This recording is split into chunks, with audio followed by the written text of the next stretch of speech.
আমাদের দেশি গিরিবাজ কবুতর আমি গামলার মাঝে দেখেন পানি দিয়েছি। এখানে পানি খাচ্ছে এবং পানি খাওয়া নিয়ে বা গোসল করা নিয়ে দেখেন একটা কবুতর ওই গামলার মাঝে বসে আছে আর সবগুলো সাইড দিয়ে দাঁড়িয়ে আছে, কেউ উঠতে সাহস পাচ্ছে না। ওই পায়রা কবুতরটা অনেক বড় সড়ো, একাই দখল করে রাখছে, কেউ উঠতে দিতেছে না। আমাদের মোটামুটি এখন 40 থেকে 45 জোড়া কবুতর আছে, সবগুলাই দেশি জাতের কবুতর।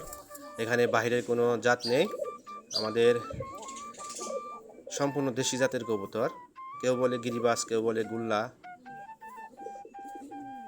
এ মাসে আমাদের মোটামুটি প্রায় 12 থেকে 13 জোড়া বাচ্চা হয়েছিল, আমি ওগুলা বিক্রি করে দিয়েছি, কিছু জবাই করেছি। একটা নতুন খুব কিনে আনছি এ মাসে আমাদের কবুতরের জন্য। ইনশাল্লাহ সবাই দোয়া করবেন আমাদের কবুতরের জন্য। আমাদের মোটামুটি এখন অনেকগুলাই কবুতর আছে, আমি শখের বিষয়ে কবুতর পালন করে থাকি। আমি বিক্রি করি না, শুধু বাচ্চাগুলো মাঝে মাঝে বিক্রি করা হয় এবং জবাই করা হয়। আমার কবুতর পালতে অনেক ভালো লাগে। আমি মূলত ধান গম কিনে থাকি, বেশি চাউলও কিনে থাকি, মোটা চাউলগুলা। ধানের সিজনে ধান কিনে রাখি এবং গম আনি, মোটা চাউলও কিনে রাখি কবুতরের জন্য।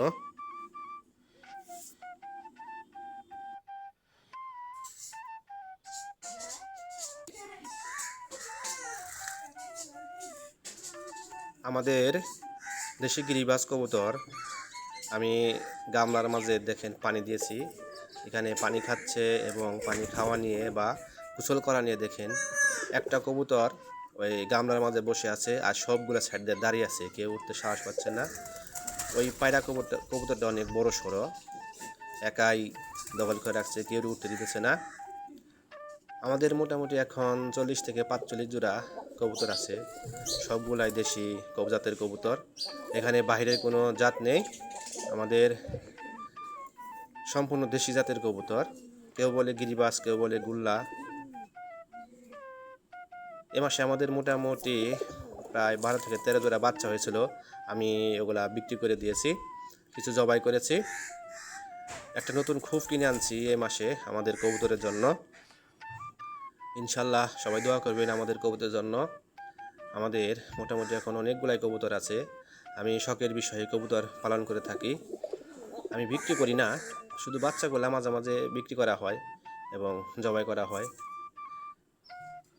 আমার কবুতর পালতে অনেক ভালো লাগে। আমি মূলত ধান গম কিনে থাকি, বেশি চাউলও কিনে থাকি, মোটা চাউলগুলা। ধানের সিজনে ধান কিনে রাখি এবং গম আনি, মোটা চাউলও কিনে রাখি কবুতরের জন্য।